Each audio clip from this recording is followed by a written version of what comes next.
La Nouvelle-Orléans est en alerte permanente contre les termites.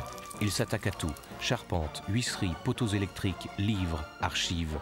Des maisons s'écroulent, l'inquiétude grandit.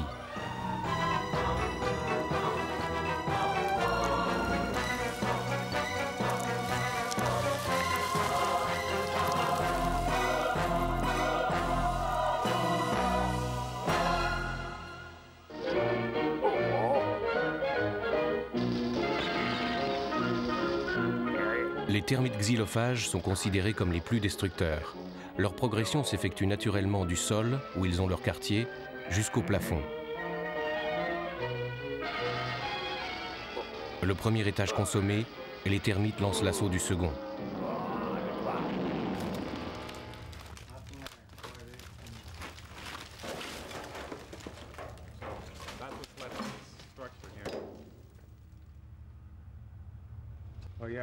Ah oui, il y a beaucoup de dégâts ici. On peut le voir le long de cette... Enfin, là où il y avait une porte. Bon, je vais descendre pour voir si je trouve des traces de termites. Bonne chance, mon gars. Voyons les dégâts.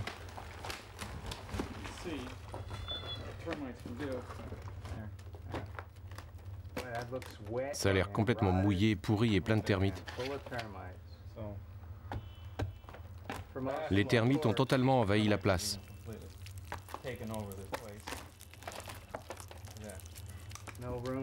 Plus personne d'autre ne peut vivre ici. À la demande de la municipalité de la Nouvelle-Orléans, Greg Anderson est en charge du dossier termites. Les termites attaquent les maisons de n'importe qui, qu'ils soient riches, pauvres, blancs ou noirs, ils s'en moquent.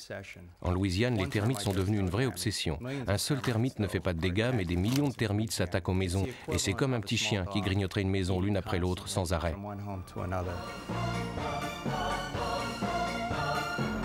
Les vieilles maisons en bois du quartier français sont leur cible numéro 1.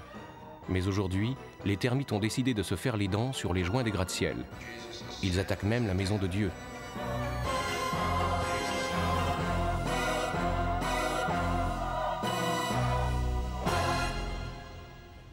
Regardez le travail qu'ils ont fait sur ce cyprès.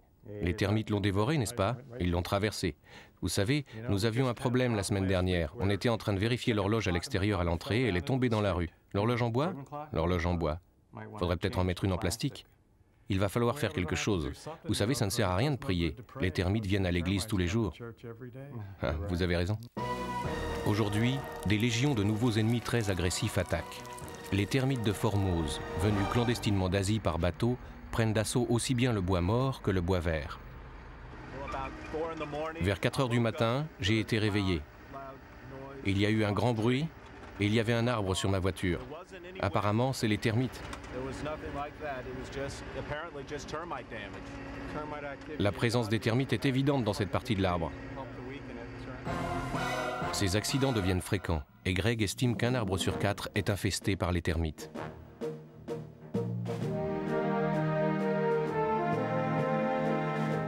Sa mission consiste à rechercher de nouvelles pistes d'insecticides plus adaptées aux ravageurs d'arbres.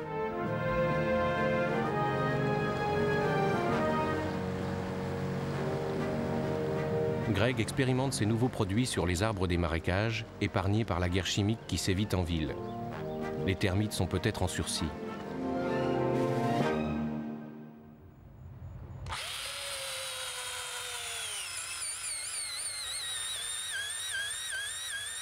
Greg et Alan sont revenus sur les lieux de la voiture écrasée par l'arbre. Objectif, constater de visu l'ampleur de l'invasion des termites avant son abattage. Mon Dieu, il y a vraiment beaucoup de termites dans cet arbre. Oui, il y en a presque autant ici que tous ceux que j'ai vus dans ma vie. Plus de 2000 arbres rongés de l'intérieur sont abattus chaque année à la Nouvelle-Orléans.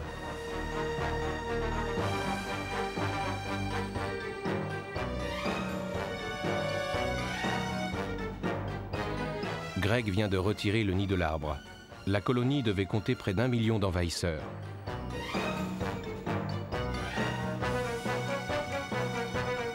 L'assaut des mandibules coûte plus de 10 000 francs à chaque habitant de la Nouvelle-Orléans. La situation n'est plus tenable. Pour ce combat contre les envahisseurs invisibles, les industriels ont développé tout un arsenal de poisons. Ils les utilisent dans la guerre des tranchées, la stratégie des appâts ou le gazage à grande échelle.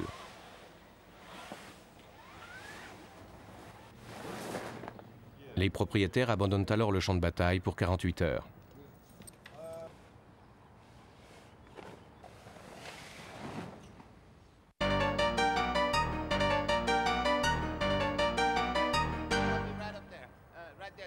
À la Nouvelle-Orléans, près de 500 maisons sont gazées chaque année, solution extrême contre d'infini-décimales légions de combattants. On estime que les termites peuvent fragiliser dangereusement une maison en quelques années, mais très souvent, la langue de bois cache la réalité. Quand j'ai acheté cette maison, j'ai fait toutes les inspections obligatoires contre les termites. Ils m'ont certifié qu'il n'y avait absolument aucun termite dans la maison. Alors j'étais rassuré, mais comme vous le voyez, lorsqu'on a démarré la rénovation, qu'on a déchiré le papier peint, c'était complètement infesté de termites. La maison était en train de s'écrouler et j'ai été forcé de la vendre comme une ruine. C'est vraiment terriblement infesté. À la Nouvelle-Orléans, les assureurs refusent de couvrir le risque termite et il est impossible d'acheter une maison sans posséder des certificats prouvant leur absence. Résultat, près de 10 000 maisons infestées sont invendables. J'ai fait une offre pour acheter une nouvelle maison la semaine dernière, mais j'ai des doutes maintenant. Hier matin, en sortant de la maison, qu'est-ce que je vois de l'autre côté de la rue? Ils ont recouvert la maison des voisins pour le traitement anti-termite et j'ai entendu dire qu'elle était vraiment infestée, alors je ne sais vraiment plus quoi faire. Est-ce que je l'achète ou pas? C'est une lourde décision. Alors n'oubliez pas, un termite peut en cacher d'autres.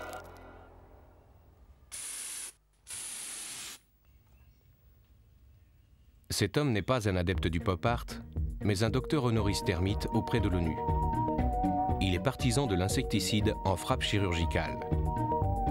Pour cela, il essaye de comprendre les liens de parenté entre les colonies de termites en les identifiant avec des couleurs qui seront fluorescentes sous UV.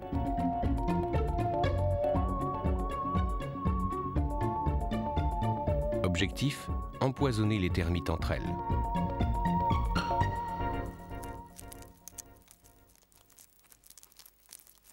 Habituellement, les termites de colonies différentes refusent de se mélanger. Ils se battent à mort pour défendre leur territoire. Ils s'éventrent à coups de mandibules, c'est alors l'hémorragie. Brian a remarqué que la plupart des colonies d'un même quartier, voire d'une même ville, ont en fait une arrière-reine-mère commune. Dans ce cas-là, les termites s'identifient entre eux comme des cousins éloignés et se mélangent sans faire la guerre. Résultat, en empoisonnant judicieusement par un poison contact les membres d'une petite colonie, c'est tous les termites d'une ville que l'on peut décimer. Je pense qu'il y a une population de termites d'une dizaine de milliers d'individus. Et ce que nous allons faire, c'est connaître leurs liens de parenté, savoir combien de groupes de frères et sœurs nous pourrons avoir. Prêt? On y va. En introduisant dans une nouvelle colonie quelques termites fluorescents imprégnés d'un poison contact, Brian pourra évaluer l'efficacité de sa guerre chirurgicale. C'est une petite planète et les conflits avec les termites sont inévitables. Nous ne pouvons pas continuer à empoisonner l'environnement pour les détruire.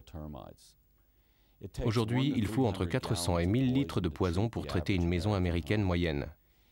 Dans le futur, nous saurons faire mieux.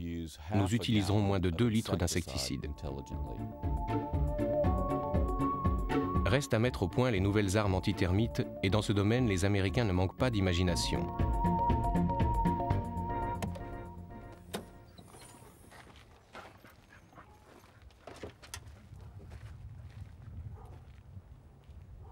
Cette brigade de détectives canins est spécialisée dans la lutte antitermite.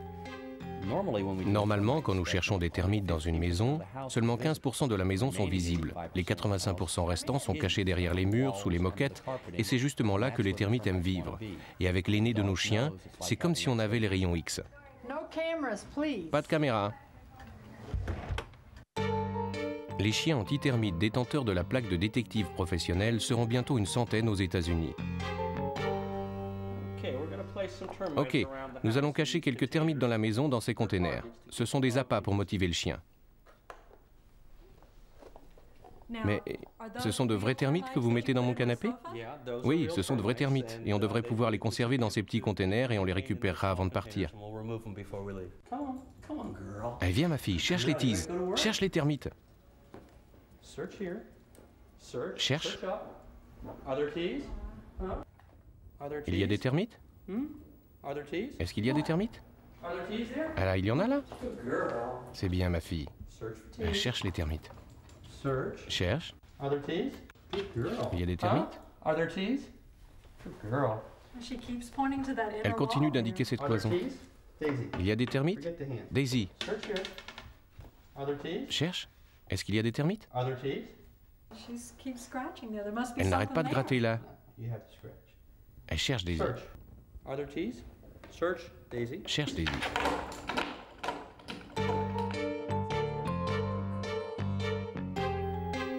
Daisy reste particulièrement attentive au rapport d'expertise qui engage la réputation de son nez. En France, les termites sont sur écoute.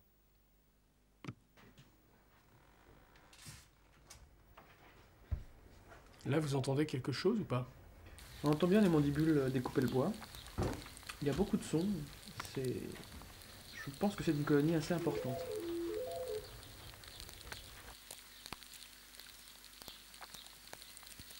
Les balais d'antennes continues sont difficiles à déceler à temps, car les termites dévorent intelligemment en respectant soigneusement une mince pellicule qui masque leurs méfaits.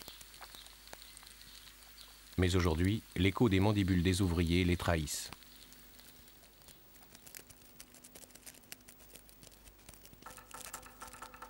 Les termites soldats sont les plus bruyants, car ils émettent un étrange cri de guerre par les heurts de leur tête lorsqu'ils se sentent menacés. Une étrange danse convulsive.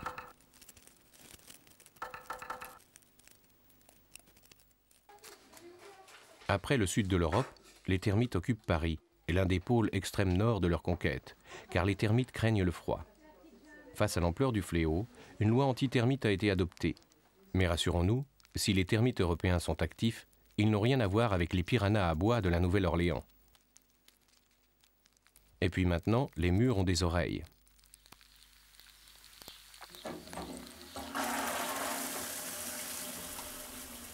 Voilà, on est passé de 10 coups de mandibule par seconde à 4 coups de mandibule par seconde. C'est-à-dire que l'infestation est encore relativement importante sur le chantier. Je sais pas, qu'est-ce que t'en penses? Faut continuer le traitement.